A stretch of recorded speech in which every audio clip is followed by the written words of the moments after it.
Okay, then let me start, and we'll discover how to do it as we go, because there are several logistical possibilities, and there have been several alternative arrangements under discussion, but probably the better thing is to go and see how it works. First of all, this evening is dedicated to the peaceful revolution of Leipzig. Probably there is no better place to talk about a peaceful revolution than Bucharest, when the revolution, if that was a revolution, was bloody. Is it because Romania has a tradition of bloody Gothic tales from Dracula, who in fact was invented mostly by the Saxons, our intercultural neighbors in Transylvania? I don't know.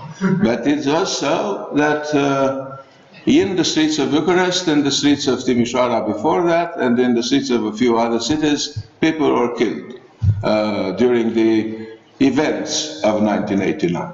In fact, it is better to say the events of 1989 because it spares us from defining whatever happened at the time.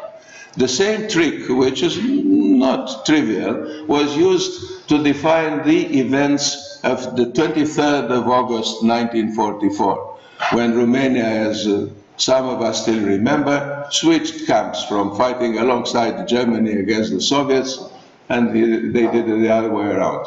And since the definitions of what had actually happened had been ideologically, historically, chronologically, politically so mixed up and so polemical, there has emerged a consensus to call them the events of the 23rd of August 1944. So everybody could live with that. This is the case with the so-called revolution in Romania of 1989.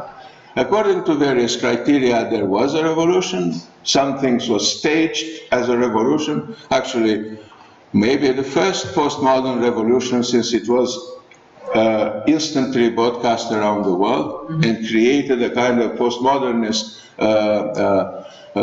aesthetic event worldwide, with people who otherwise would have never cared about anything Romanian developing a certain interest. Already the revolution was delivered to the world public by the emerging television networks around the world, together with its master narrative. So everybody knew already. So imagine that on the 14th of July 1789, the French king noted rien in his personal diary. Now imagine that that king had access to television. He would have known that in Romania a revolution was going on. The other criteria we were discussing in a peripatetic symposium with Matthias Midel and Stefan Tröpst today, there are criteria. For instance, Che Guevara had a criterion. How many people have you killed in the streets? How many are they? If the number is not good enough, then this was not a revolution. We fulfill the Che Guevara criteria. Yes, more than 1,500 people were killed in the streets.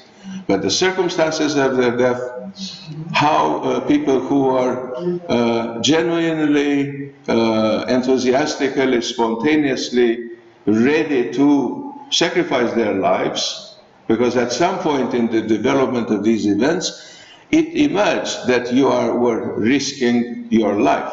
It was not just something that you do like a, let's say, carnivalesque quasi-revolution that would be then packaged as a revolution. It was risking one's life, going out there, and so I think this saga of the Romanian Revolution still needs a lot of refinement. And in many ways, the revolution is not over, as François Furet had it about the, until he decided that it had actually ended in 1978, when Matthias Midello starting the study in the GDR of the counter-revolutionaries in 1789. So this is the backdrop.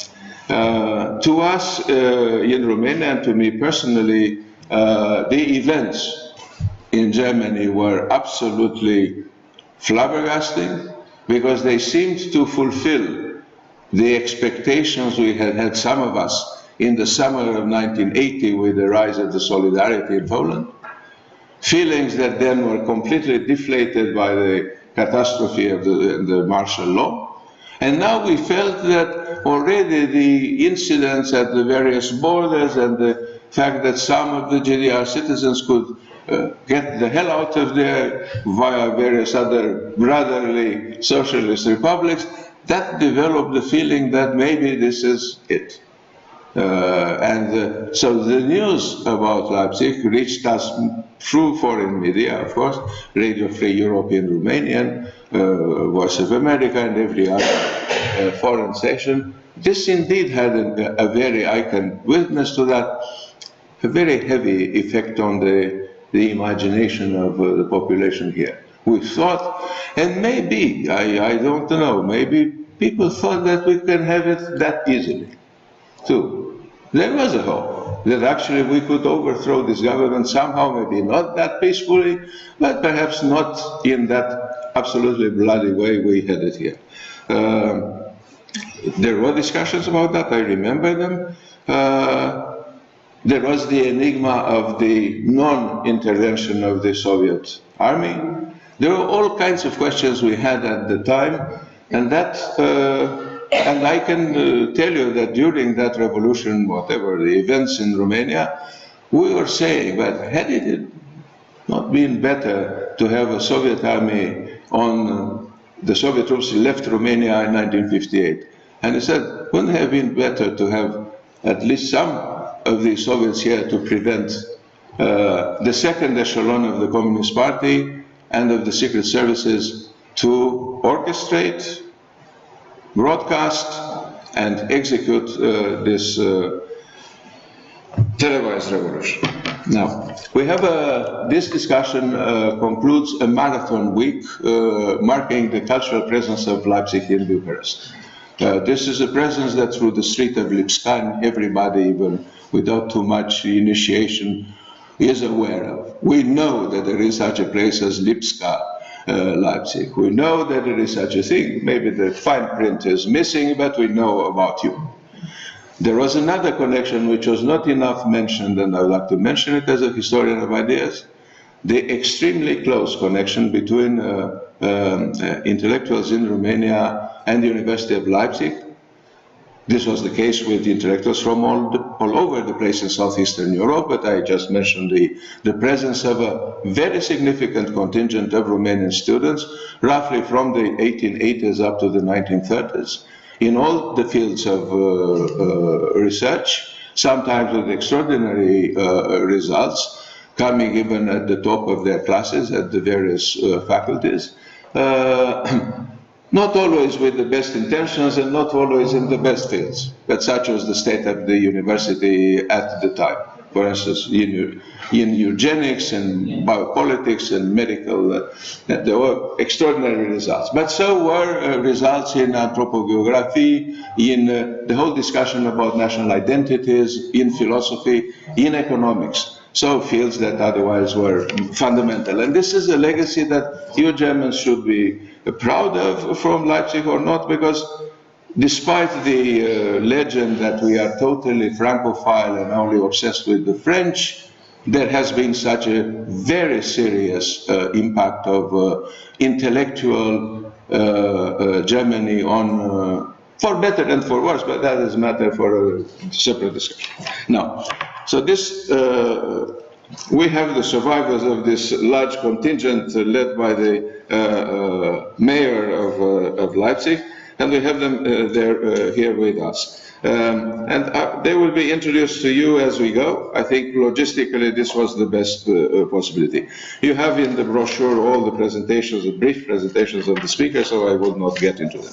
First of all, I would like to invite Gabriele Goldfuss next to me here to give because look, I'm the victim of a very complex diplomatic negotiation, and let me pay tribute to Manuela Blum. As you know, in Leipzig, I don't know, but I have exchanged about 100 emails with her. And in one of them, and then repeatedly in others, she mentioned that you will say something in the beginning. I just follow that. Okay. You say something in the beginning. Okay. Nete, come and join me. And short and... okay. Yeah. Thank you very much for this very interesting introductory remarks. I think already this was, even for us from Leipzig, worth coming, because this is certainly some news about the relationships, about the staging. Probably there will be some more comments on how revolution is staged and how it is also received today, what we do with the legacy of 30 years ago. So my name is Gabriele Goldfuss. Thank you very much, ladies and gentlemen, for coming here today. I represent my colleague Heidi Heske, and I do represent the City of Leipzig. This afternoon our mayor had to leave already earlier today after this marathon week of Leipzig presence, and I guarantee... Which including a few parties. Yes, it did include a few parties, and even the ambassador who had some problem with his leg was involved in partying somehow. Some can, some could witness here. No, actually, thank you very much to all of you to having made possible this week, and it was very impressive days here in Bucharest, and you will see more of us. We'll come here more often. There have been a lot of ideas already developed, so this might be a final event for this week, but I guarantee you... If Turkey, thank you very much, if Turkey becomes an empire again, then this commercial route which actually gave birth to this, our first connections with Leipzig, maybe it will rise again from the ashes. So thank you very much. Yes, Heidi Rosie Heske is here with us, also from the city administration. If you want to say us anything, then...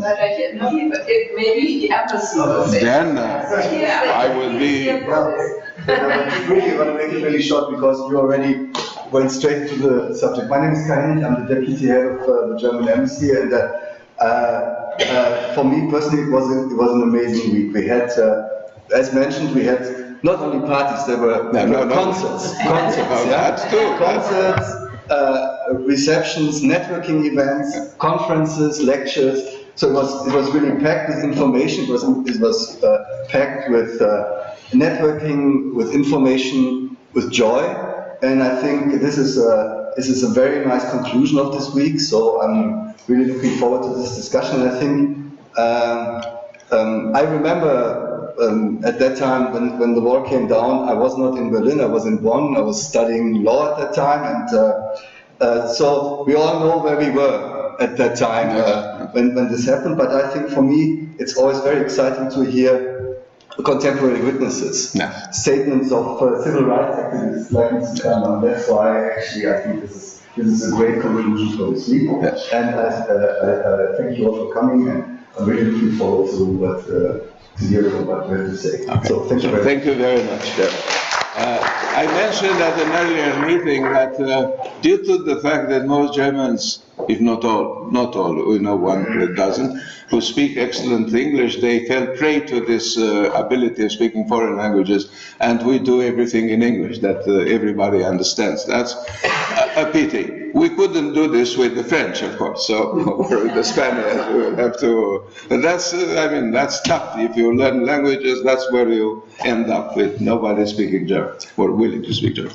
I would now turn to to Michael Kölsch, and ask him to come here next to me, and he will give an introductory presentation. Michael Kölsch, as you can see in the presentation, was a newcomer to Leipzig in 1990 and 91, but somehow his first interest in Leipzig became the interest of a lifetime. And here we are, 30 years later, he is still around in Leipzig and not ready to leave. So he's going to tell us why and how. Thank you very much. Thank you very much. Dear Professor Antohi, dear representatives of the German Embassy, dear representatives of the City of Leipzig, dear ladies and gentlemen, thank you very much for your invitation, which we gladly accepted. For a long time, I wanted to visit Romania, a country with which Germany traditionally maintains very good economic, cultural, and friendly relations. Now, I'm here, and I can only say that I'm deeply impressed by what I have seen so far, including the parties you mentioned. We shouldn't repeat that too often. Next time, there will be too many. You invited us to talk about the peaceful revolution in Leipzig. We are all aware that we are having this exchange of ideas in a country where 1989 revolution was not peaceful. I can assure you that even today we mourn with you for the dead. They were no less courageous than the people who walked around the ring in Leipzig October 9th. But were other than these not fortunate enough to be spared by the state power. On October 9th, 1989, I, myself, haven't been among the brave ones who impressively demonstrated that their will to live in freedom is stronger than their fear of state violence and shooting orders. I watched the events in Leipzig from Munich, knowing about the events in Tiananmen Square in June 1989. I was very worried. It was possible that a similar devastating massacre could happen in Leipzig too. The consequences would have been incalculable. As we all know, everything went well. In 1990, I moved with my family to Leipzig, where I live until today. Why am I telling you this? I am telling you this to make clear to you from what perspective I'm looking on the events of 1989. Not as a historian, as you, Professor Antohi, and you, Professor Midel, not as a museologist, as you, my dear colleague, Dr. Rodekamp, not as a deserving civil rights activist, as you, my dear colleague, Gisela Kallenbach, and not as a museum operator and civil rights activist in personal union, such as you are, Tobias Hollitzer. I'm looking on the events in 1989 as a former Western observer, relieved and happy about the success of a peaceful revolution. I am looking on the events as one who has learned a lot about peaceful revolution in countless conversations, and as one who does not mainly work as on a scientific basis. My experiences do not carry the emotionally charged burden of 40 years of GDR history and a very problematic transformation process. I'm speaking in this round as a person who picks up on the message of peace emanating from this unique historical event of the peaceful revolution. I am speaking as a person that is dedicated to the task of conveying this peace message to young people in particular. For this, I established the Foundation Peaceful Revolution together with the pastor of the St. Nikolai Church, at this time Christian Führer, and other dear friends 10 years ago. Our most recent project is the so-called Revolutionale. an international democracy conference in Leipzig with guests from more than 30 countries, which starts tomorrow and ends on October 9th with the resolutions. By the way, 2 participants from Romania will be in Leipzig too. Those who have succeeded in achieving a peaceful revolution are required to pass on to future generation the story of success. Usually revolutions are bloody, as you had to experience painfully here in Romania. Opinions differ as to which circumstances and to whom exactly the bloodless and successful course of the peaceful revolution in Leipzig is due. But one thing is indisputable. Without the courage of the people, their solidarity, and above all, the renunciation of violence, the course of the revolution in 1989 would have been different. And, ladies and gentlemen, this is the message emanating from 1989. Do not accept injustice. Get involved, be brave, show solidarity, network with others, and most of all, do it non-violently. It's good to see that this message, this attitude, is getting a grip on young people. Greta Thunberg certainly did not wait for our message to set up Fridays for Future and to passionately criticize the powerful of this world. But she acts in this spirit and she is successful. She does it for the most important concern of humanity, the preservation of creation. Let's hope other young people follow her example and fight with the same passion against global neo-nationalism, the unfair distribution of wealth on our planet, destructive corruption, against verbal and physical violence, for freedom of the press, and finally, for peace. Sometimes you want to despair and lose heart if there would not be the hope-making peaceful revolution in Leipzig. Its message, the encouraging message of the peaceful revolution, must be carried out to Europe and the world. We not only have to stand up against the nationalists and autocrats of this world, which are currently straining the democracies of their countries, but one must turn to the people who choose them. Education and enlightenment must be given to them. Those who are educated and enlightened follow their humanistic conscience. They understand the Mediterranean Sea as a mare nostrum. They cannot be let out of the EU, and they can recognize the driving forces behind the ideas of an American president.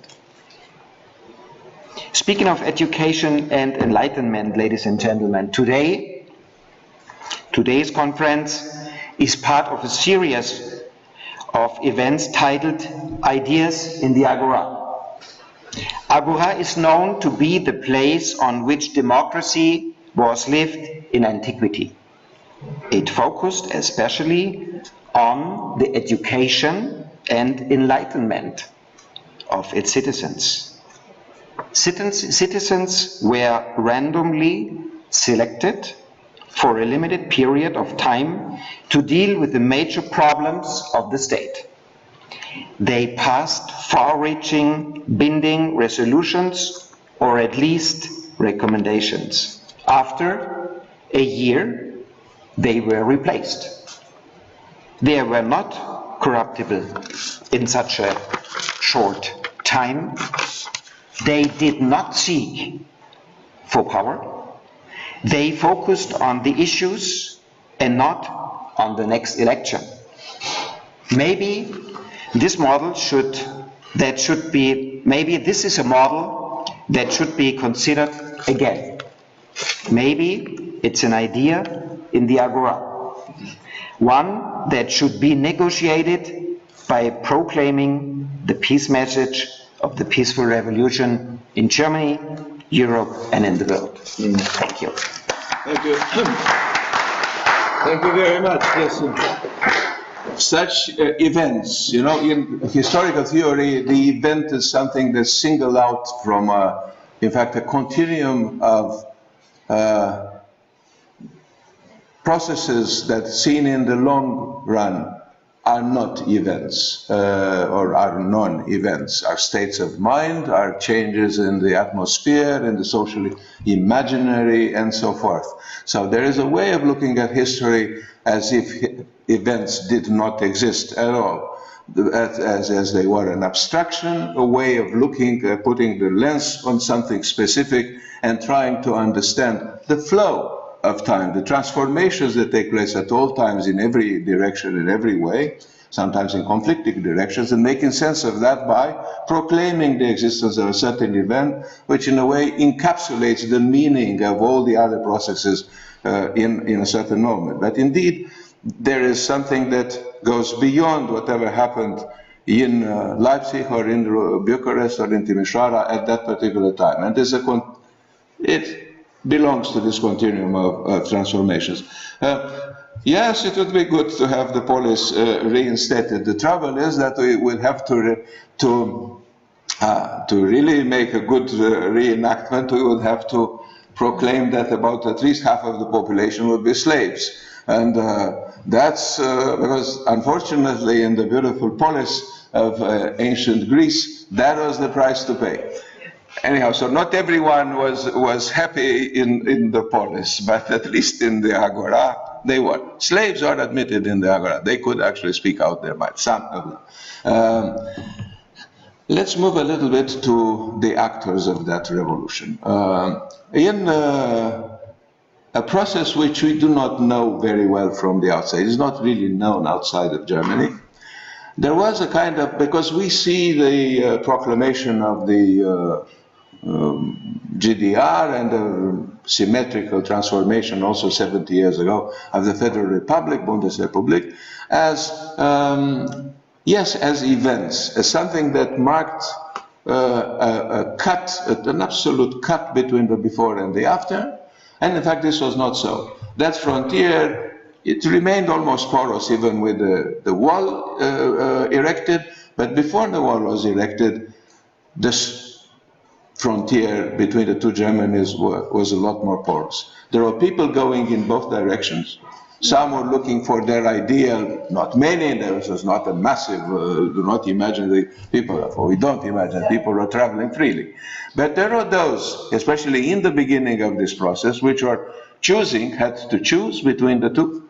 And there have been three choices of actually residing in East Germany for various reasons of doctrine, of Weltanschauung, and so forth. There were people like that who moved there. The promise of a Kulturstaat, of a peaceful republic, and so forth, even with the Soviets around, seemed to attract even intelligent people. So it's the long list of those who managed to choose East Germany over the West is sobering. Whenever I read it or I remember it, I'm a little bit disheartened. But there were people who chose at that particular time to cross the border into East Germany and stay there, live there, abandon the possibility of a free life in the Federal Republic, and dedicate their lives to the communities they were serving in various capacities, including as clergymen. And there are such people. We know about Frau Merkel's father. We know other such examples. Such a case, not far from it, is the case of the family of Gisela Kallenbach here, which I think the way, from what I know, can be framed a little bit into this. And then there she was in East Germany, starting a very interesting life in a tyranny. If you are good in school but don't have the good file, you are kicked out.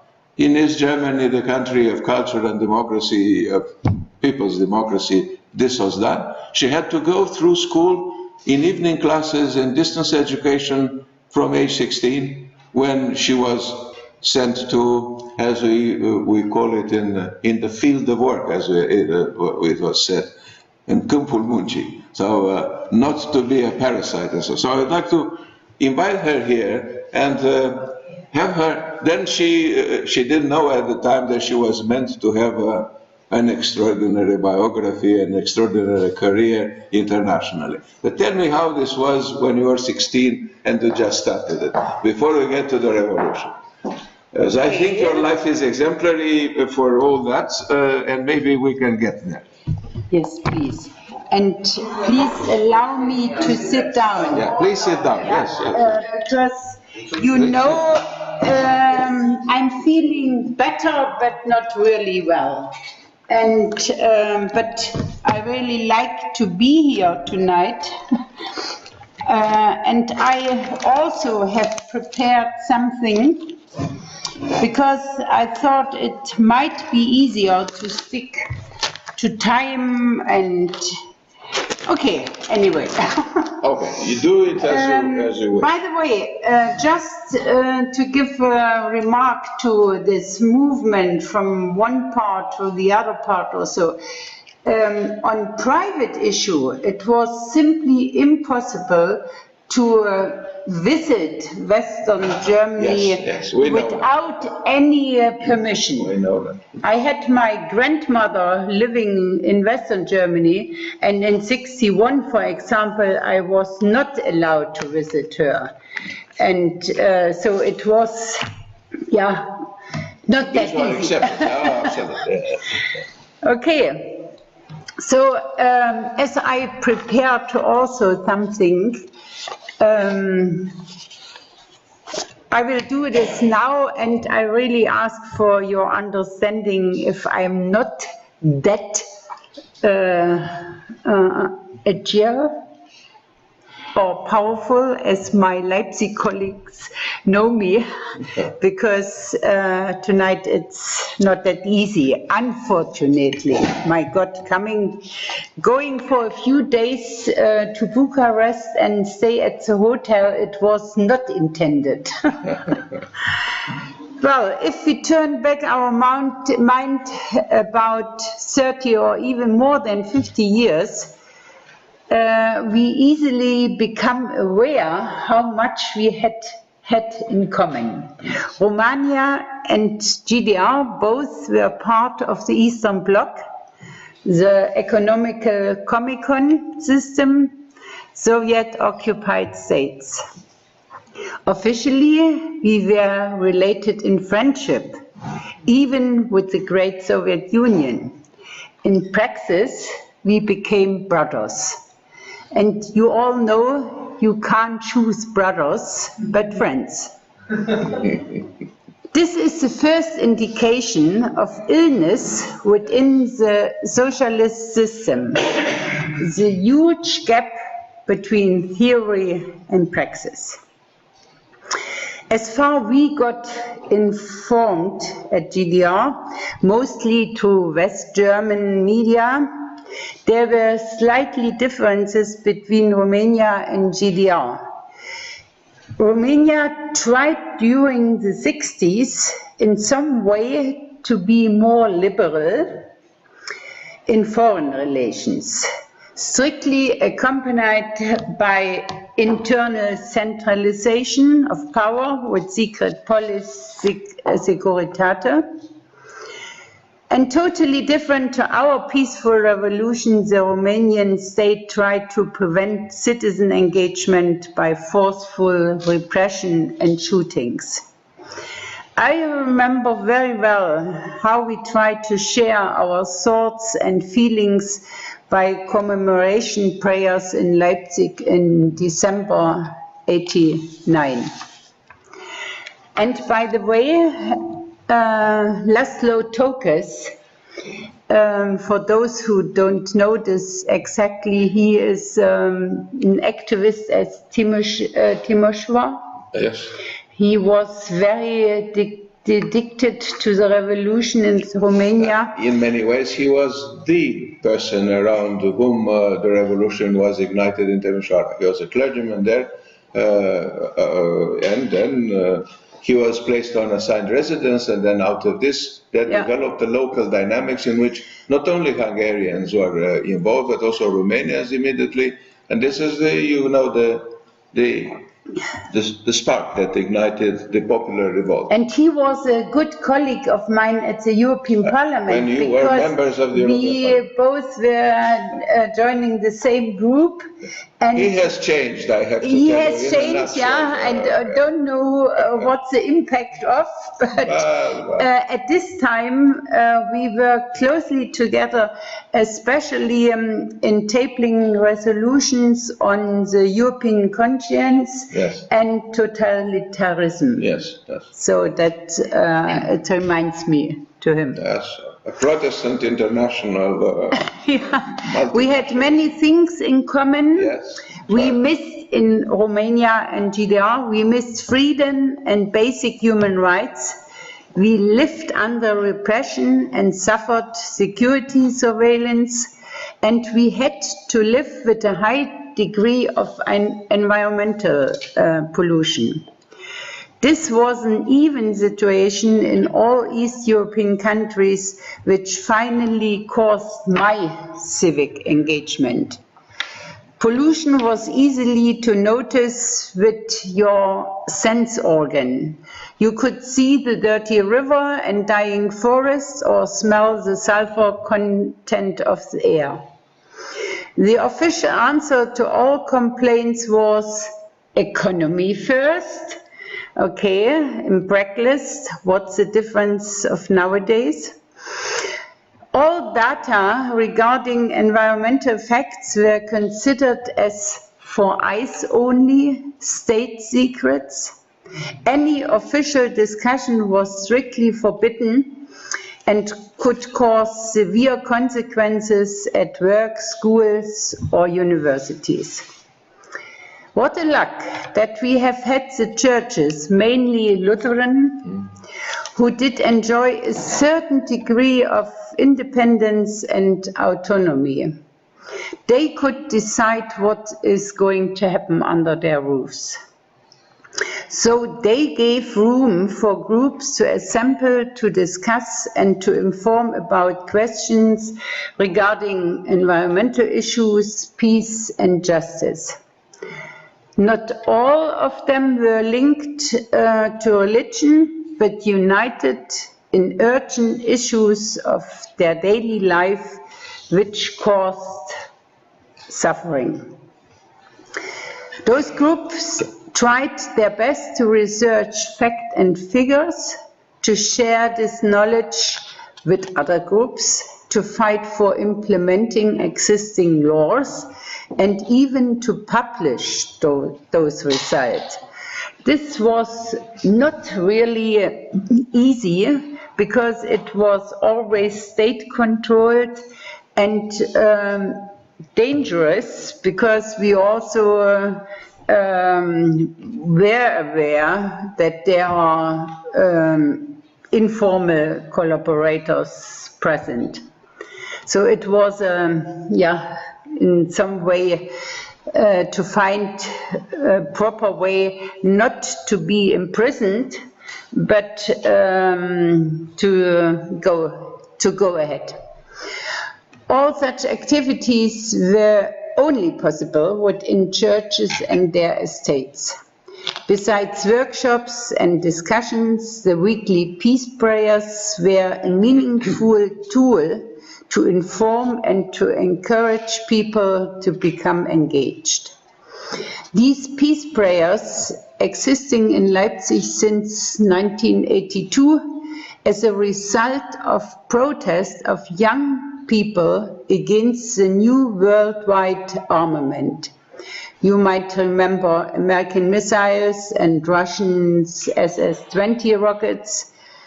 And this again, it's another alarming issue of today, as Trump has quitted the ISS treaty. Those peace prayers were an important mosaic to our peaceful revolution in 1989, as more and more people became united, even when they were following quite different goals. There were people who wanted to change, to democratize the existing GDR, to claim basic human rights. Open country with free people was one of the most important slogans. On the other hand, there was a considerable number of others who wanted to leave the country to become West German citizens. This was a given opportunity by the European Conference for Security and Cooperation, the so-called Helsinki process. The state did everything to prevent any uprising of their citizens by repression, arrest, and smear campaigns. But we know, pressure causes even more pressure. So more and more citizen resistance became encouraged by the development in Poland, Solidarność, in Czechoslovakia, Charter 77, Gorbachev's glasnost and perestroika, all the events at Hungary in summer '89. Despite all fears of a Chinese solution, as mentioned already, it reminded us to the shooting in June '89 in Tiananmen Square.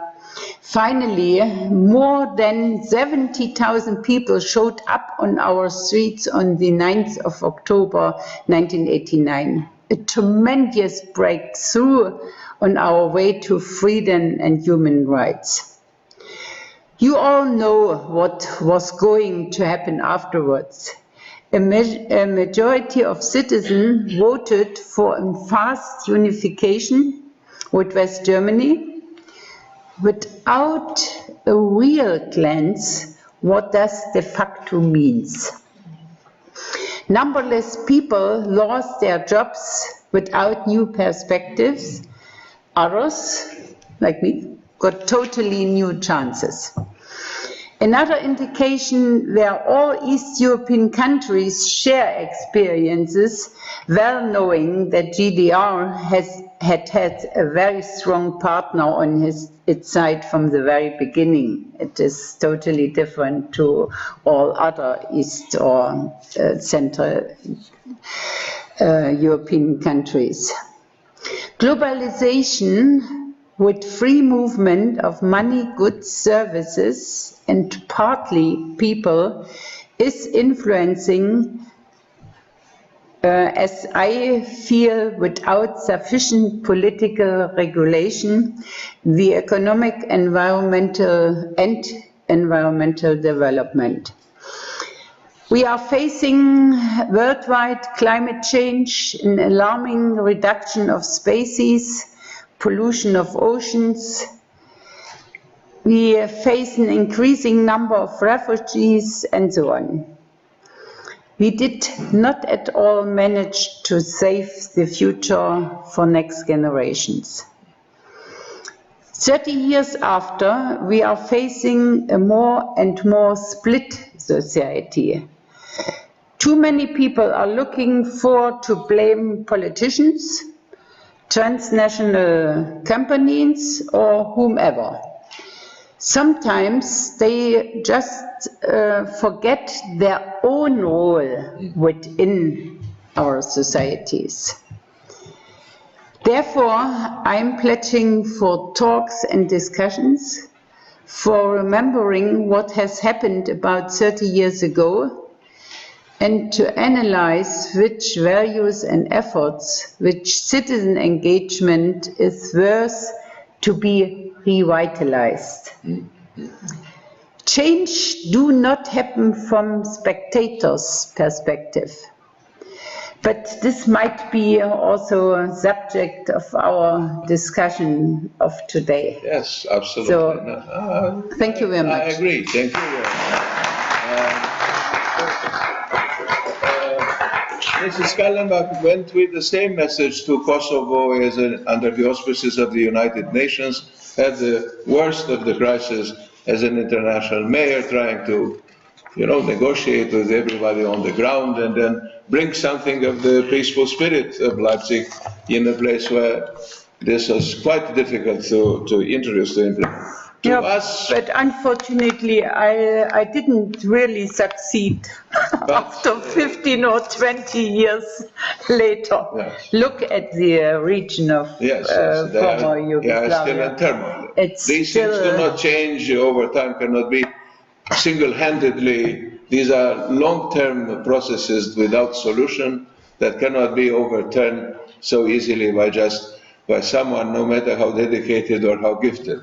I'll keep one thing, again, also like in Mr. Kölsch's intervention, there is this idea of a longer-term dynamics, and of the fact that things of 1989 cannot be considered separately truly, because there are things before and things after 1989 that seem to indicate a certain historical development of which we are still both the results and the producers.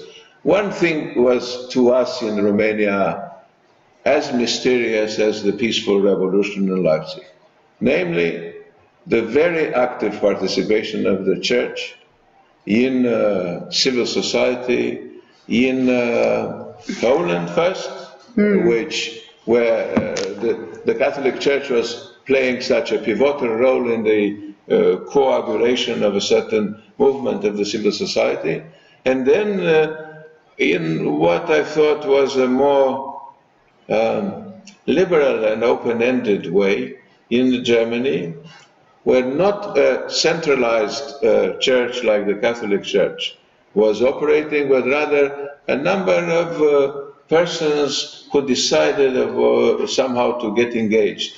In your case, in the case of Mrs. Kallenbach, when she was talking about pollution, she was both a chemist and close to the church. So she was a personal union between the expertise of a chemist and the engagement of somebody close to the church.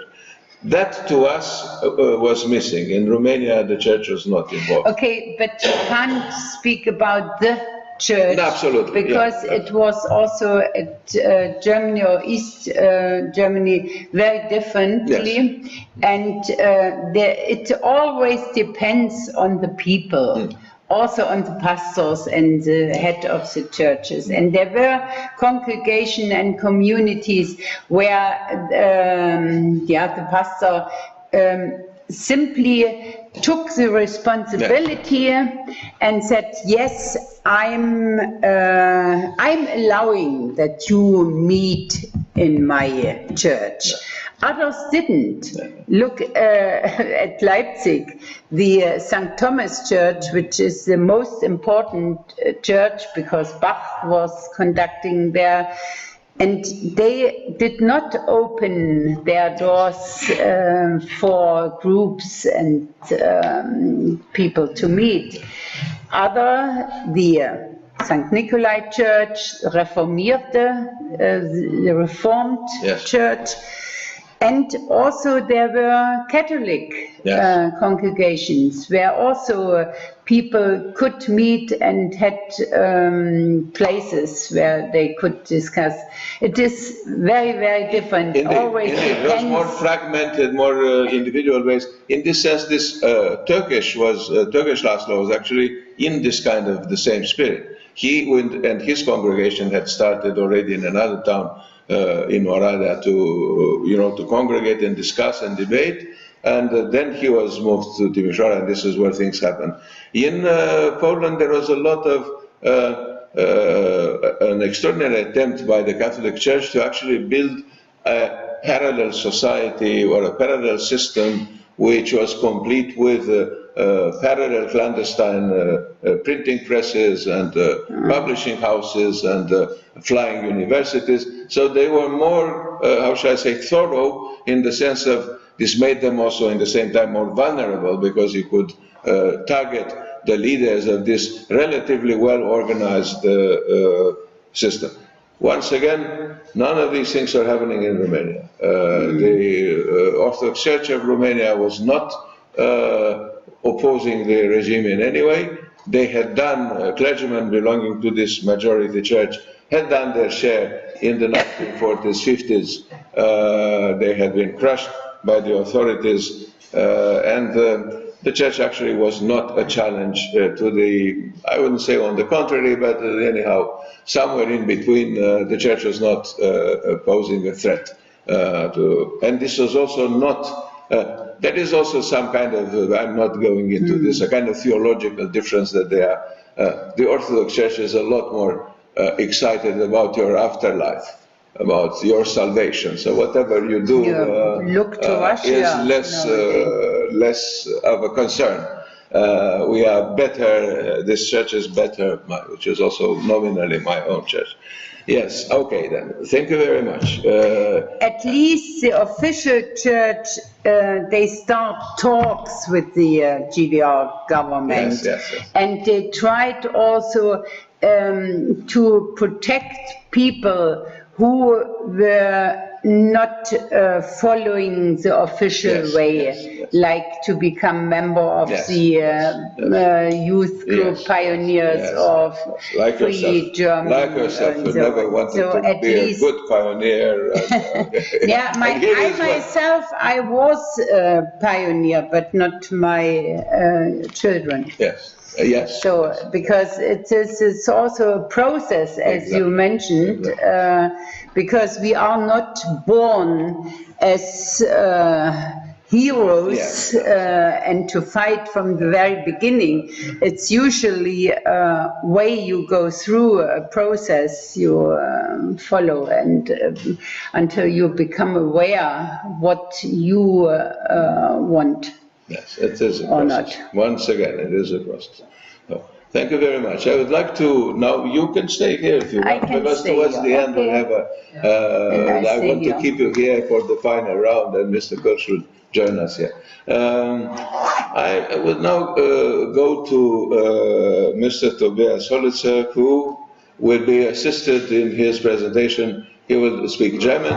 Finally, we'll hear the sound of this beautiful language here, and then there will be simultaneous, or somehow, I mean, not simultaneous. I do what I can. Yeah. You can sum it up. Those of us who understand German, and there is a strong German minority-speaking population in this room, so we can deal with that.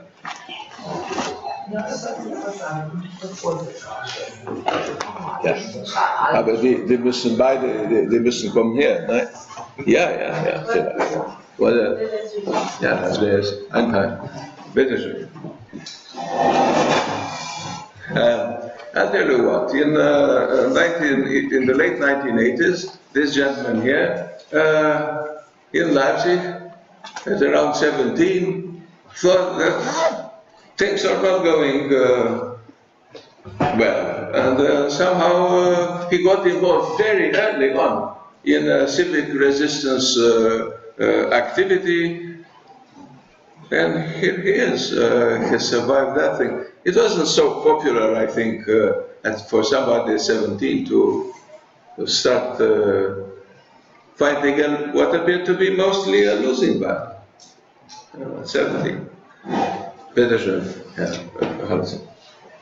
Es ist ja jetzt schon viel gesagt worden, Gisela Kallenbach, Michael Kölsch. Aber nicht bei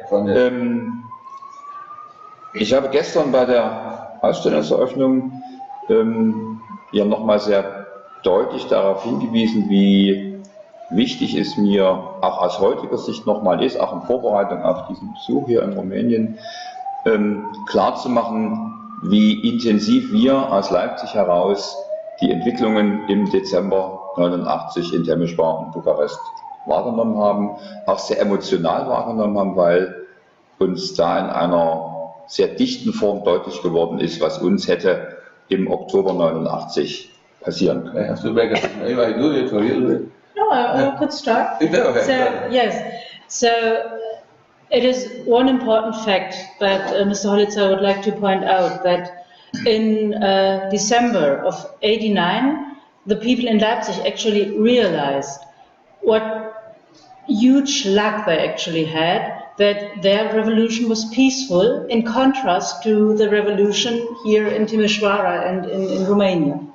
And this he mentioned yesterday at the opening of the exhibition at the Palatul Șuțu, where if you have time and please go and see it, because it's an exhibition with images from the Leipzig Revolution, those who haven't seen it. So the news of Romania traveled also to Leipzig, and it was realized back then also, and they had an eye of what was going on here in Romania.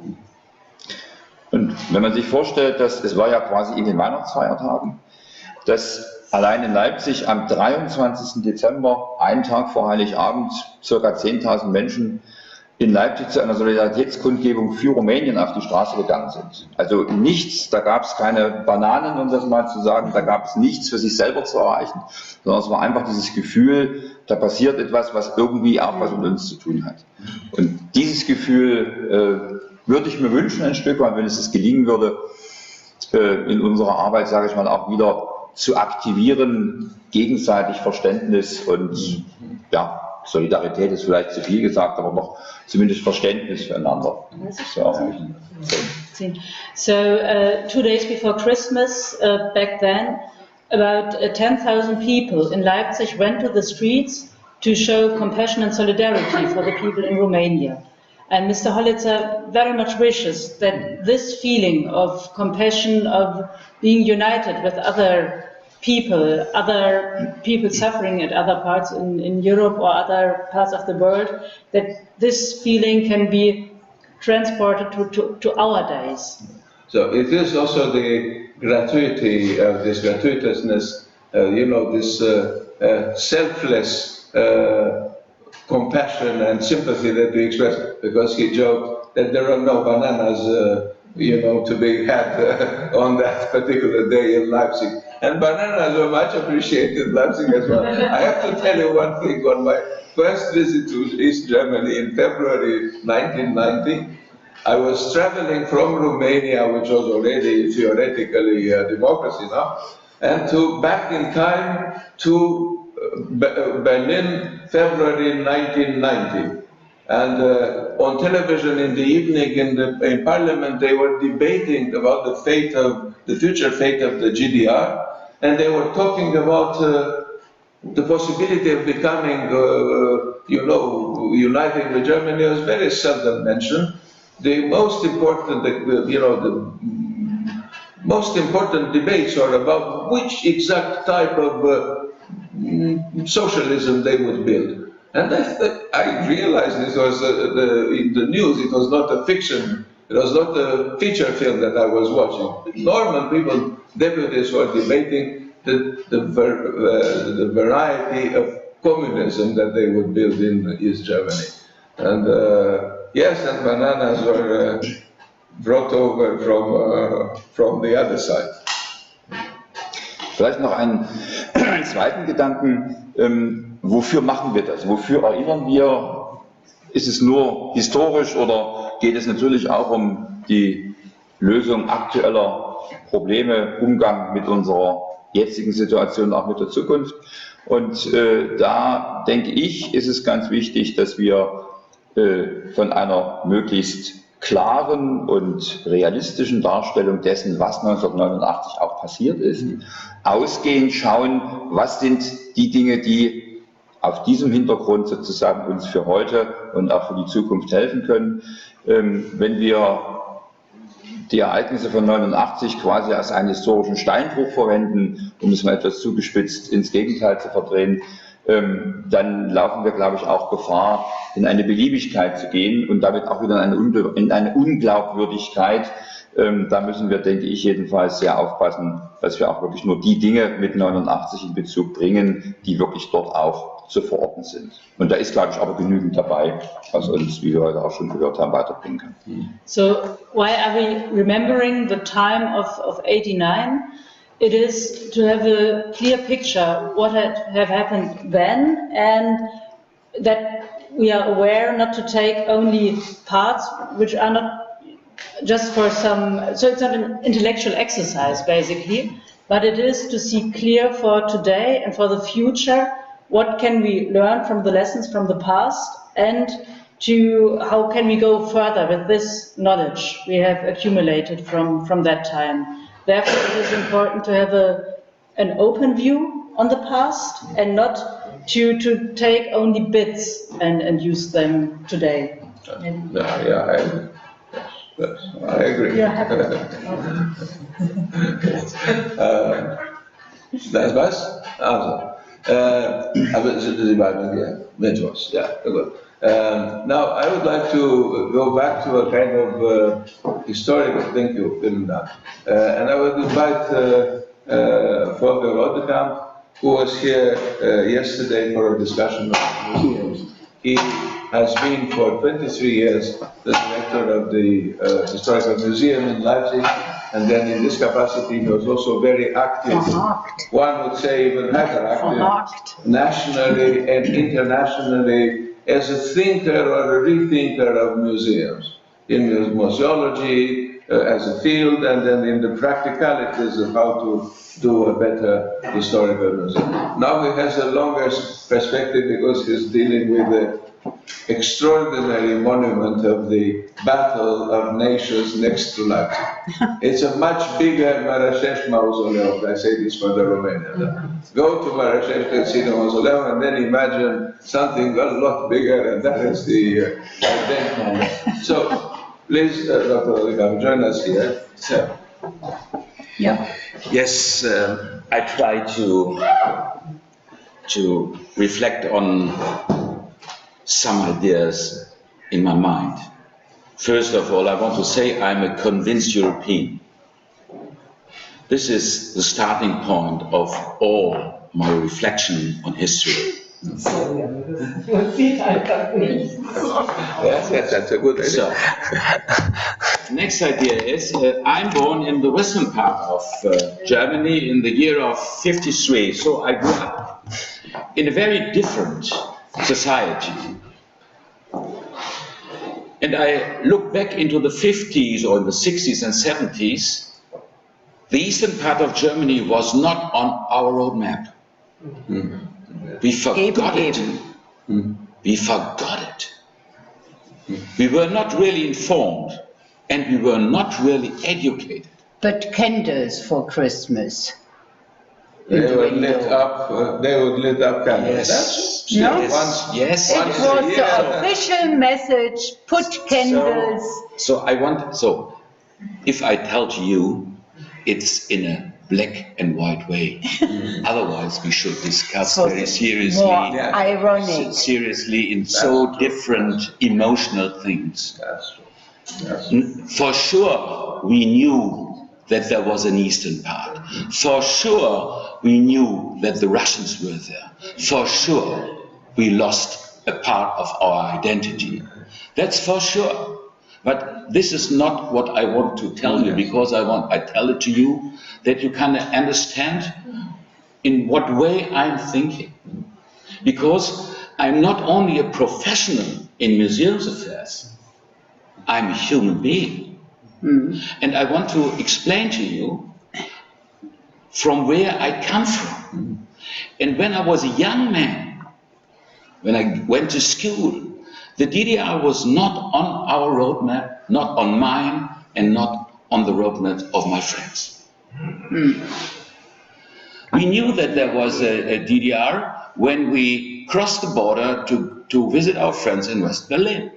And we knew that it was a strange situation. Yes, we knew, but at least to be honest, we accepted.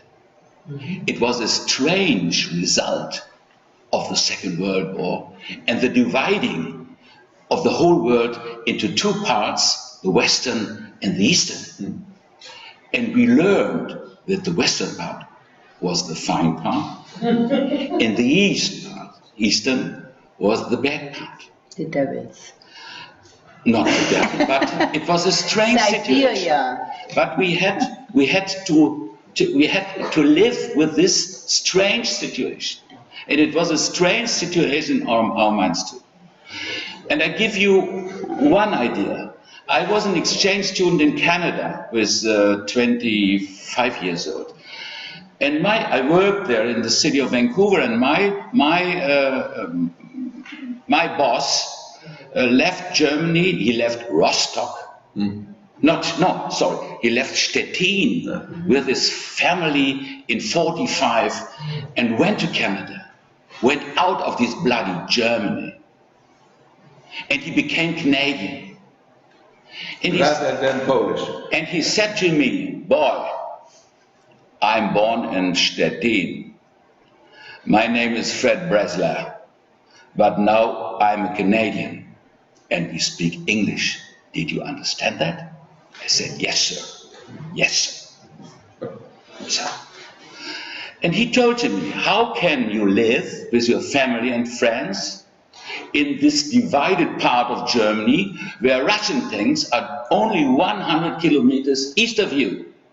How is it able that you build up a new society with new houses and so, and you try to live in peace? But it's too dangerous. I cannot imagine what is in your mind, the Russian guys there, the soldiers. War is not over.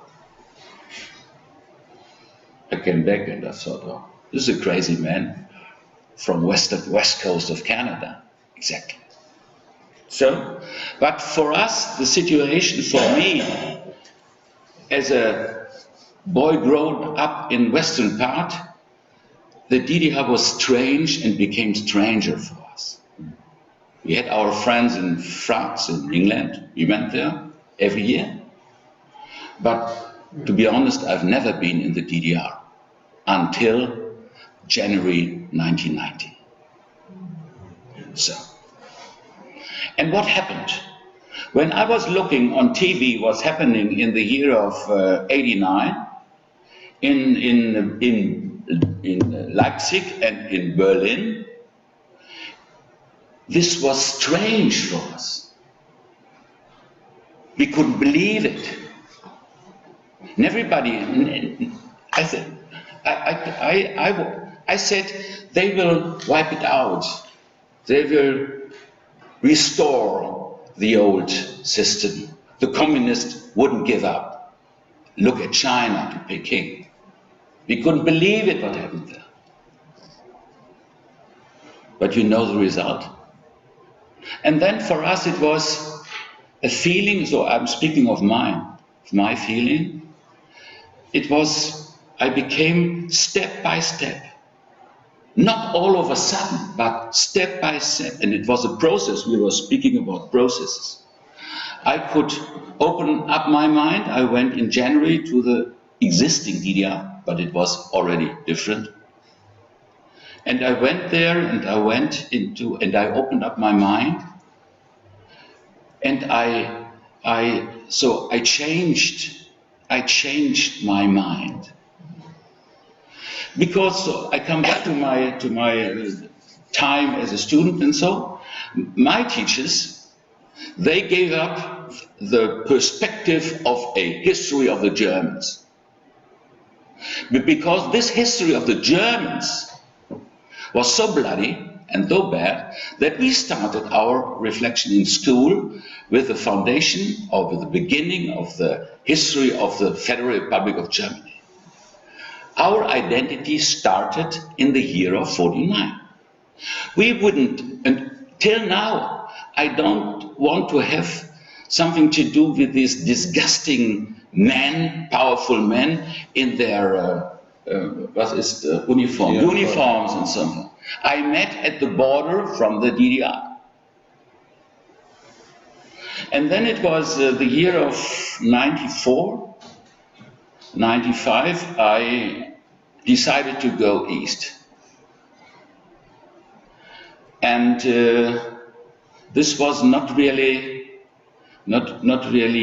easy for me, because I was really a successful museums expert in the former Federal Republic. And I had no reason to go east, no reason, because we had no family in the eastern part. And I went there, and it was my best decision I have made professionally in my life. Not only to restore museums or develop museums in Leipzig, but to open up my mind and to learn so many new things I didn't learn in my old identity as a boy from the West. Everything was strange to me, but it was exciting to be part of this process, because so everything was changing so rapidly, and for me to be part of this evolution period, this was really, really exciting. And I found new friends, and I became really, really familiar with the whole situation and with the city and so on. What does it mean? I have to come to an end. This was a little personally. What does it mean for a museum? I think so. So, I think now that historical museums in Germany, especially in Leipzig for sure, has to think in 3 parts. I've done it for our museum, because I thought the old history. Leipzig is a city which is more than 1,000 years old. So we as a museum have to tackle with the whole. But you have to make decisions what's going on in your museum. What do you want to explain? What history do you want to show to the public, or especially to the younger? And I said, okay, we make 3 steps. The one step is the so-called old history. Starting from the founding of the city of Leipzig until the end of the 19th century. This is the old history. Very impressive, wonderful things to show, exciting history. But it's away from us. Next part is the so-called long 20th century, dramatic, destroying. This is the complex that formed us, formed our presence, formed us as individuals. This is very, very important, because everybody has something to do with this history, family or as a person or something. This is a period, I say, from 1880 until 1989, because everything, every stone, all these buildings, all these streets, all the people, the smell of the city, so the way they are clothing themselves, and so on, is a result of this younger history. And this is, especially for Leipzig, I think the 3rd step is from the friendly revolution of the people until now. This is a very, very challenge. So we never should forget what happened in 1890 or in the 80s. You can better explain. And I think we have to bring new ideas into the translation of this story. So we should not forget what happens there. But on the other hand, we have to find new ways of translation. We have to bring the messages into the head of young people who were not even born when it happened. So this is a huge challenge of a museum to translate what's happening in 1890, especially in Leipzig. And we are struggling about ways, but we are together when we speak about that this is our main task. We should bring it into the minds of the youngest. And this is the result of my career and living as a man in Leipzig since 23 years. And I love this city, and this city is wonderful and gave me new chances. And I think I hope we will be successful on this 3rd step of history telling. That's what I want. Thank you. Thank you very much. Very. I appreciate appreciate the frankness, the candor of the presentation of the ways in which people were living separate lives beyond because Germany has a more complex geography than most other states on the map of Europe. It has moved as a pendulum in several directions. It has lost and gained. With it, parts of population, symbolic geographies, internalized symbolic geographies in the form of local identities, and this is a process that is a long-term process. It couldn't be, I think, imagined in the times of the German expansion, including cultural and commercial expansion, not only military, after the religious wars and so on. It could not be imagined that there would be a moment of reflux, because this went together with a process of, yes, a civilizing process towards the outskirts of wherever you want to look before Ostpolen and so forth in areas, and various areas now currently in Poland or in the Baltic states. Now, they cannot be considered simply in the way they have come to be considered as simply a process of military conquest. And no, it's also a complicated process of expansion of a certain form of mind, for a certain social imagination, a system of values and so forth. So carrying this off suddenly, I will invite now Matthias Midel. Matthias Midel, together with Stefan Trost, made Leipzig a part of my own biography. When they had this idea of inviting me there for several months in 2007, at a crossroads in my life, not a happy crossroads at all, a deep crisis in every single way.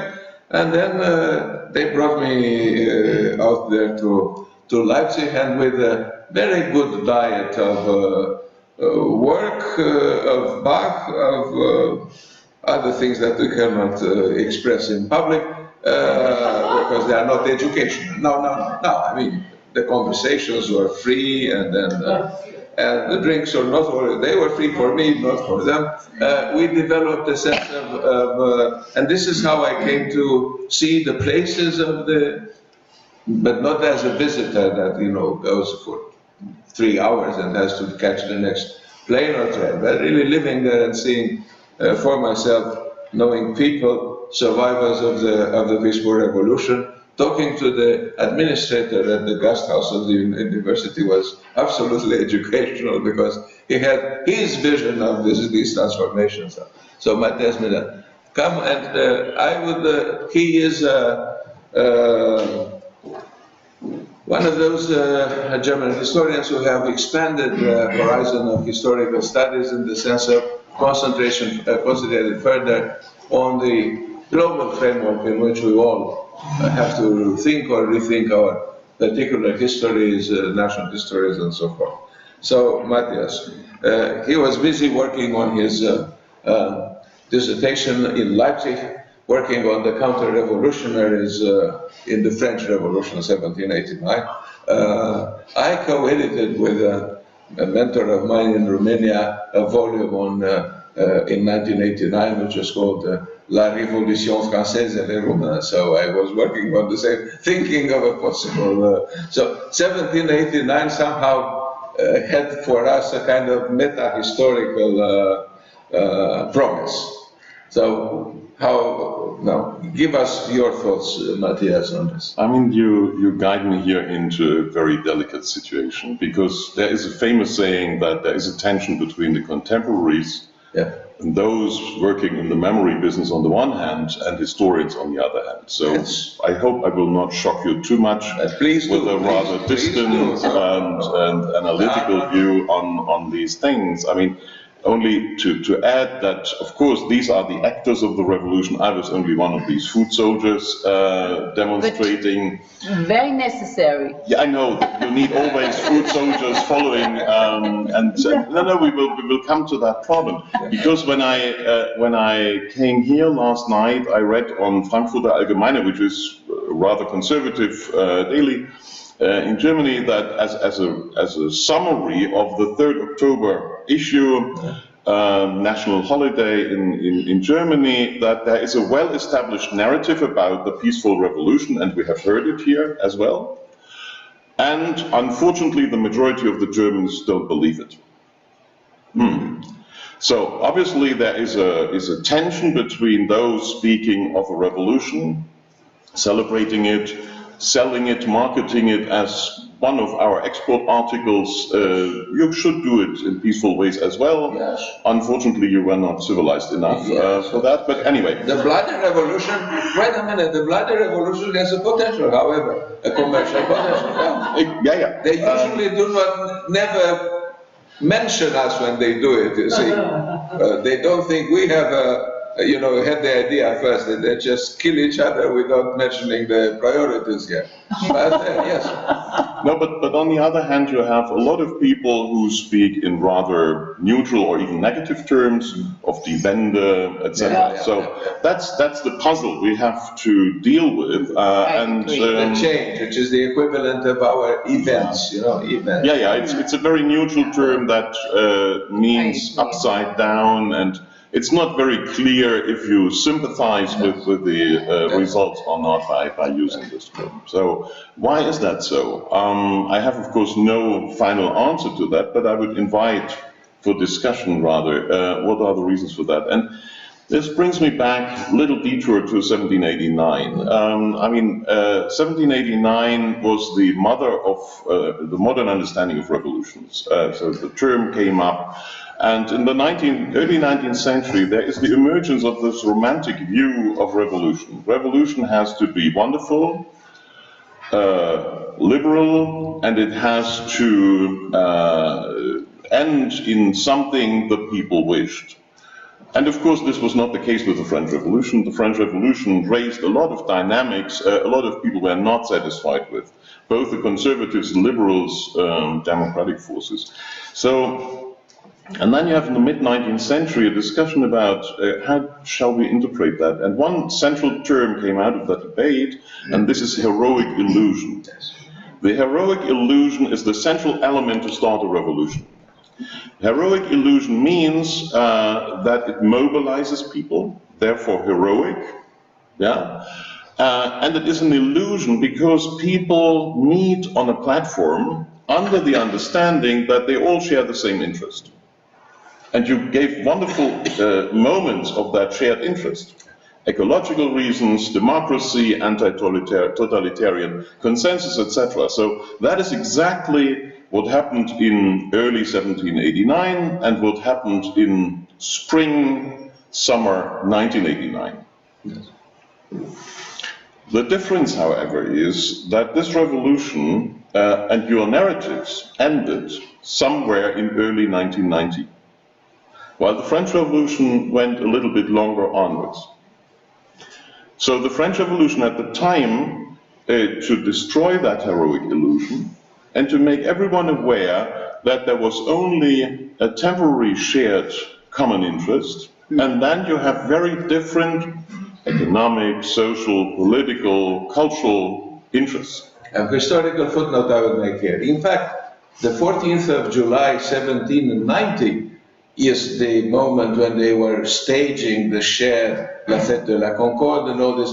This was, the first anniversary was a staged anniversary as if and all the king was still there and everyone. So everybody was in presence. And in fact, when you think of 14th of July, celebrated by the French Nth Republic, it is more 1790 than 1789, when this is a moment of division and of contestation. And suddenly 1790 appears to create an illusion which is not heroic, but is, tamed heroic illusion, 1790. And then everything goes down from there, you see. So you make the detour longer than I was intended to do, but the point is either it goes down or it goes up or it goes into the right or wrong direction is a question of dispute. Yeah. So obviously from 1790 onwards there was the opportunity to develop very different narratives of what this revolution was about and what it should be about. The GDR has never gone through that process. Therefore, people now, and I come back to this article in the newspaper, people feel dissatisfied, this is my interpretation, with the pressure of one single narrative. And they are opposed to that single narrative and say, no, this is not exactly how I feel about the story. I would like to insist on another narrative. To me, there was disaster for my family with the jobs. To me, it was not radical enough.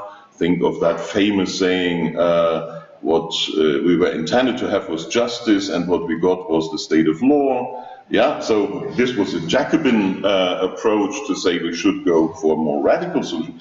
So there is a dissatisfaction simply with this very early end of a peaceful revolution. And I wouldn't guarantee to everyone that it would have remained peaceful if it would have been continuing. But this is the second specificity. This was a revolution on a fifth or a fourth of the territory of the then united country, of which 3/4 were never revolutionary at all. No, I agree. Yeah, so all the revolutionaries all of a sudden met administrations, courts, political parties already existing. Yeah, so where to go with all these revolutionary energies? We would like to change the society, but to 3/4 of this society, the people said, no, we wouldn't like to have changed it, as Volker Rodekamp just mentioned. Yeah, let's travel to Italy, but not change society. Okay, so this is a second element. Don't go to the wrong places, go to dream. This is a second element of frustration, and the third element I would introduce, because you announced that I should do something about the global. Of course, 1989 was not a parochial German event. No. Everyone agrees that our friends in East Central Europe, but for Sofia we are not sure. Stefan might have a particular opinion about the special way Bulgaria went into this, but anyway, this all is fine. But do we include South Africa? Do we include Benin? Do we include Latin and Central America? Do we include China? Do we include Russia into that picture? So, and then we come to something that is again not one single narrative of the global 89. So obviously various forms of capitalism emerged out of this revolution. Yeah. There is this Californian, southern China connection providing us with cell phones, having obviously developed to the peak a sort of outsourced capitalism. We have a different one in the European Union, but obviously only working with cheap labor from the East. Yeah. And think of Germany and Romania that were praised as wonderful collaborators by His Excellency. We have Huntington's third wave of democratization in the world, democratization which has produced probably good political systems, but not necessarily social justice to some extent. What to do with South Africa and the Rainbow Nation, not under Mandela, but 2 presidents further down the road. So there is, and this is my simple claim, there is need for pluralism in the narratives about 1989. Let's stop with the parochialism and let's stop with this attempt to homogenize it into one narrative. Yes. It will happen anyway once the historians have taken over, but for the time being, I know there is this simple conflict. When historians take this up and the state is not far from them, then sure enough you have a meta-narrative that is absolutely teleological and everything attached to it, and then it's done. In Romania, because there will be this conference in Vercelli about precisely this narrating 1989, which is organized by Storia della Storiografia. And I'll talk about this kind of framing the narratives of, and they are still working on it. This is an unfinished business. They are still working on it. And the events become less and less important for this narrative creation.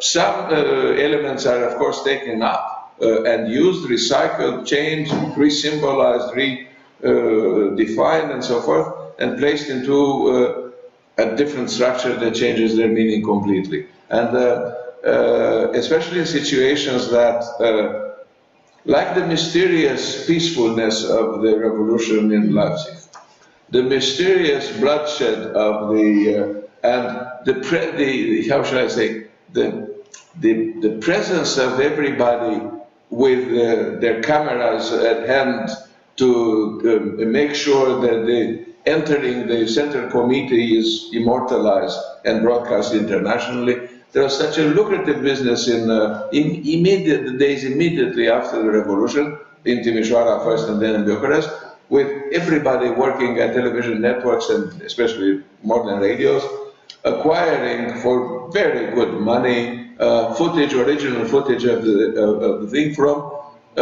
people who were suspiciously close to the events. So it's funny to know, to prophetically know that something is going on, that an event is taking place. It's like in a kind of Hayden Whitean definition of the event, a postmodernist event. How do you possibly know in advance that something is going to happen at this precise point, unless you are part of the general coup d'etat, as this was the case in Romania? Everything was complete. The weapons were there. In Romania, I'll tell you one thing. I was in an institute of history, and my mentor, Alexandru Zub, was a former political prisoner. I go to his office on that day after seeing somebody from the institute getting out of the building with the flag, with the national flag. And I said, Jesus Christ, for Romanian historians.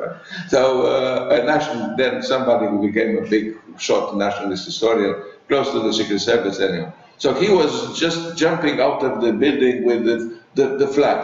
And I said, what, this guy, how this is possible? And my mentor said, but who else? He had the key to the room of the flags. So I say, yeah, absolutely. So this is how, in a city that nothing happened, but the Committee of Public Salvation was immediately, a Comité du Salut Public was immediately set up with all kinds of people. They went home to my closest friend, Dan Petrescu, the real dissident, was under house arrest. They were desperate to get him out of the house, to parade him around town, to show that the guy was, and they were offering everybody jobs. I got one at the Ministry of Education, so I know the story. So there was such a desperate attempt to immediately produce the canonical narrative of the revolution, while the actors were still deployed in the field. But they were, some of them were not really, there were no cell phones and so forth, not everything was perfect.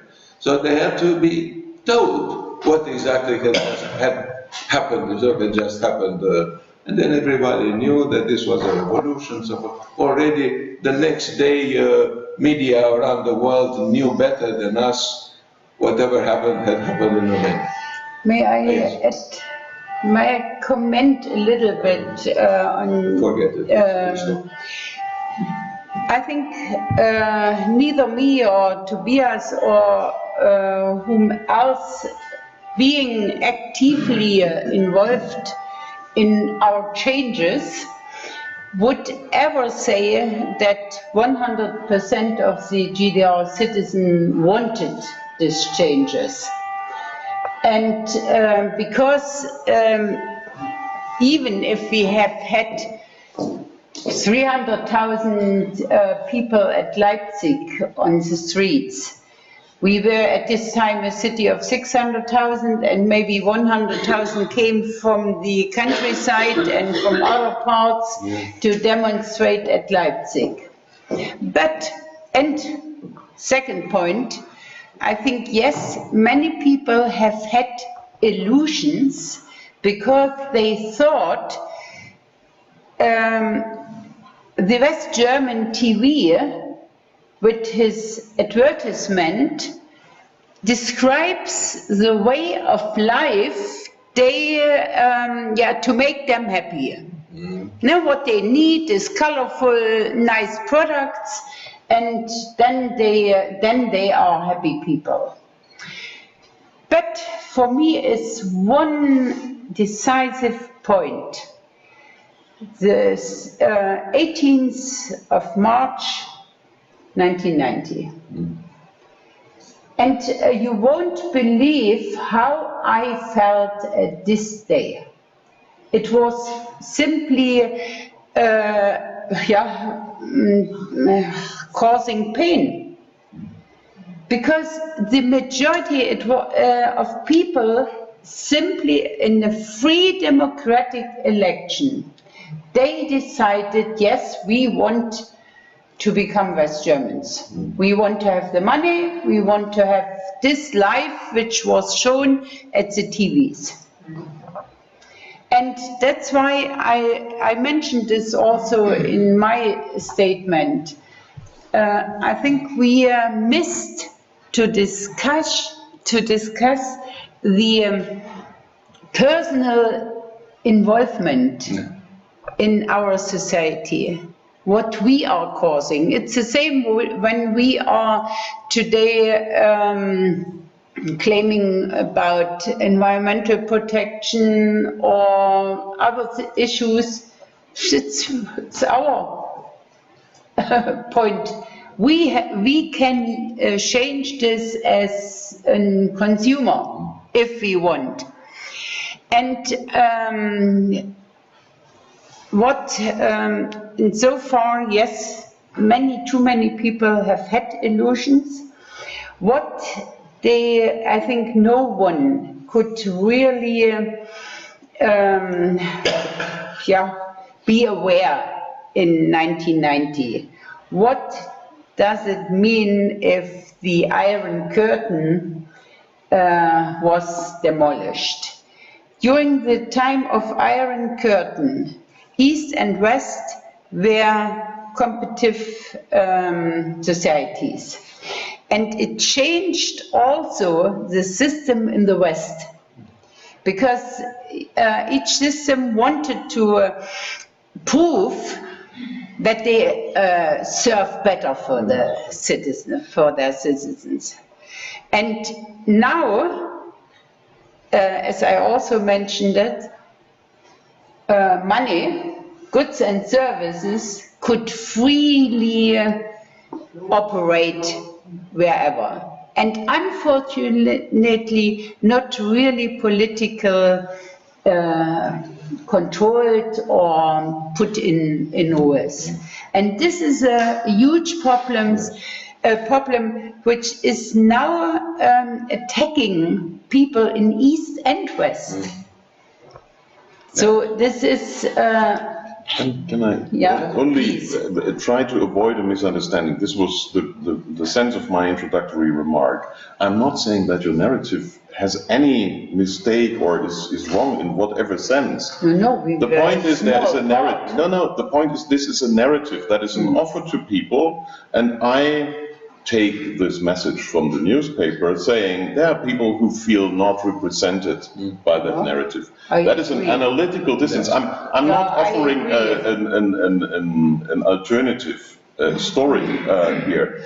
What I would like to propose is to institution-wise offer the opportunity to express other versions freely, which is not very often the case when I look, for example, at schools.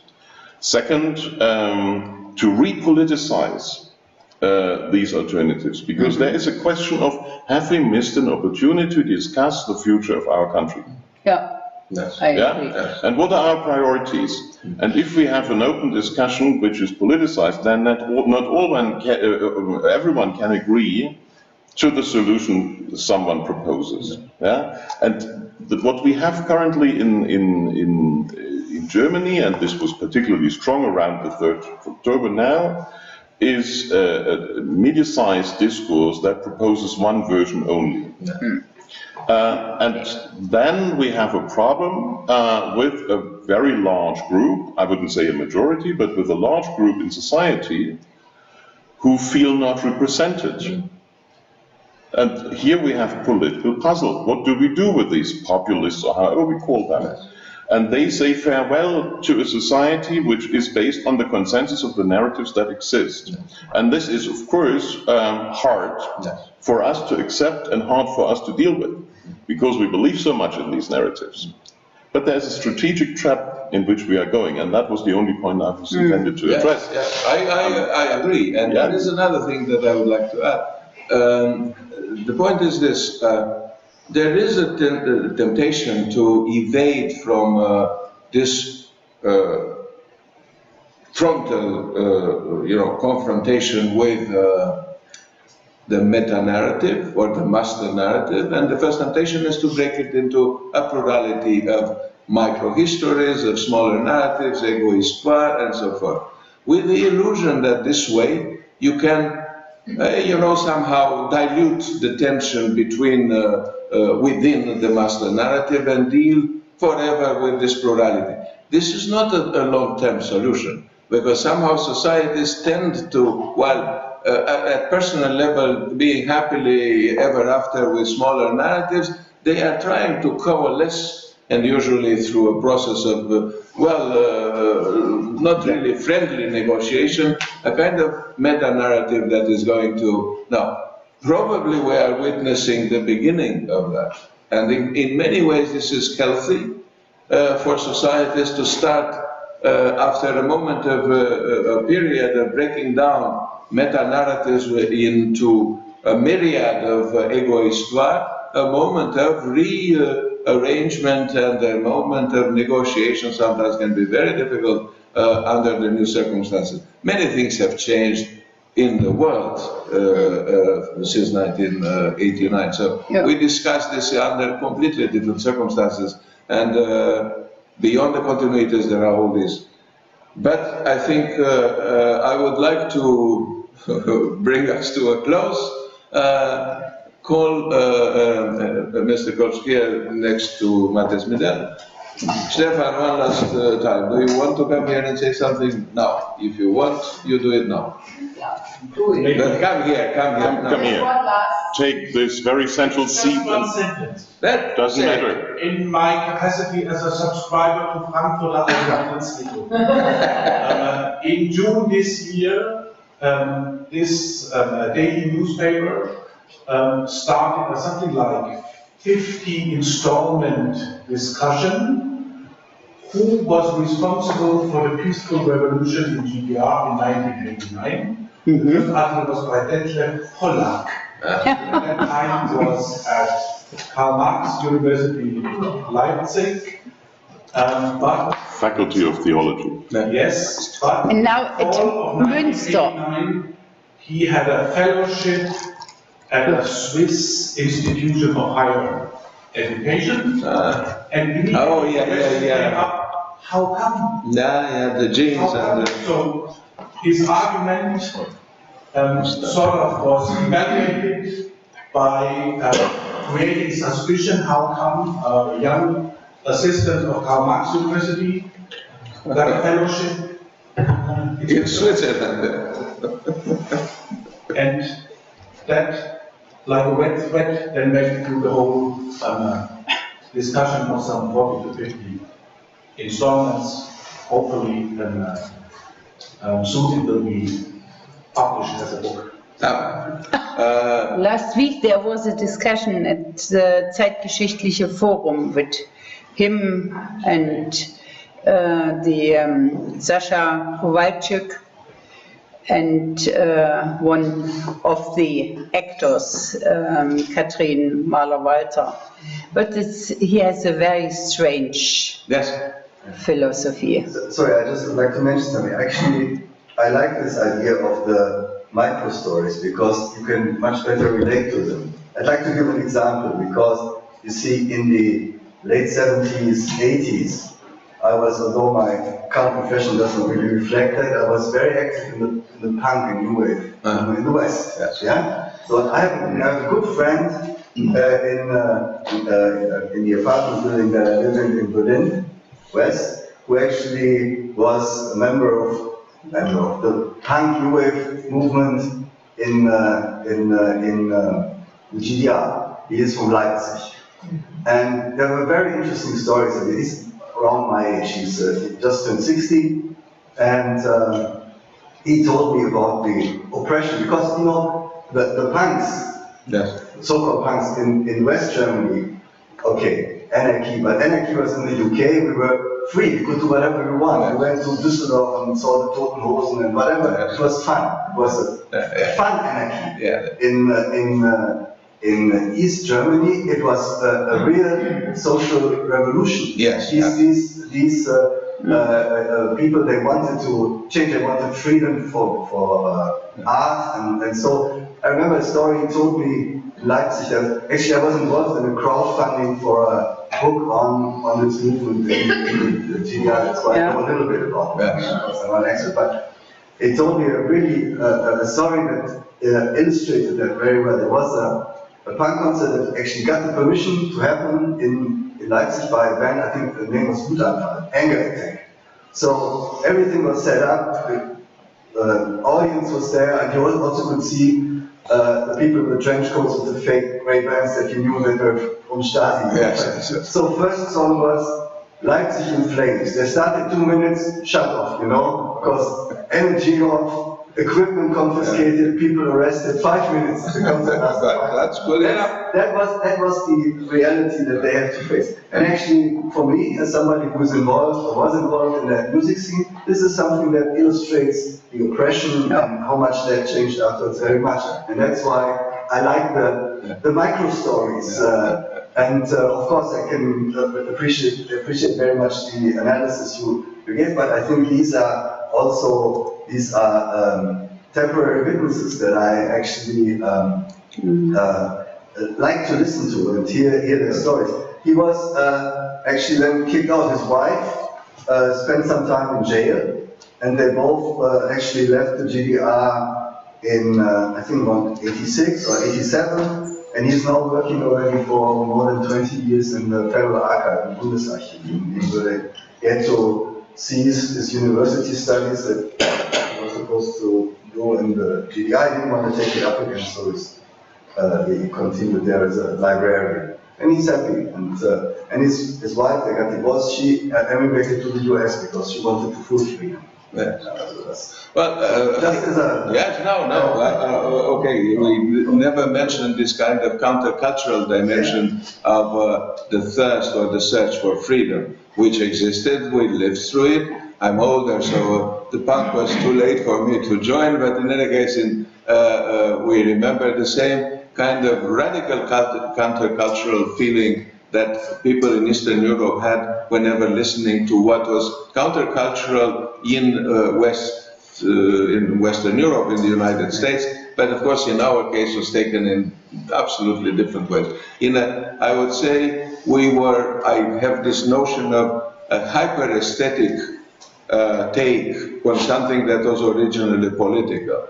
To us it was a lot more intellectual, so our countercultural was a lot more theoretical and intellectualist than originally in the West. Not that, the Grateful Dead were not sophisticated culturally, they were, but we were even more. So we read into this a lot more than these people actually ever intended. And yes, well, ladies and gentlemen, we had a good discussion tonight. Thank you very much. I will frustrate the audience and let them ask our questions on our YouTube. When you see on YouTube this conversation, which was actually live broadcast. Thank you very much. We learned a lot, I think, this evening about the events, and maybe the 9th of October will bring this year the solution and the answers to all of our questions. So we look forward to the... Nothing easier than this. No, we look forward to the day of, the late evening of the 9th of October, where all of our questions will be resolved, will be answered. Thank you very much. Come back, you Leipzig people, come back to Bucharest from time to time. It was great having you here. The director of the museum, Adrian, has joined us in the meantime. Thank you very much for coming here and bringing ideas and comradeship and friendship. Thank you very much. So have a safe trip home. Thank you. Thank you. And thank you.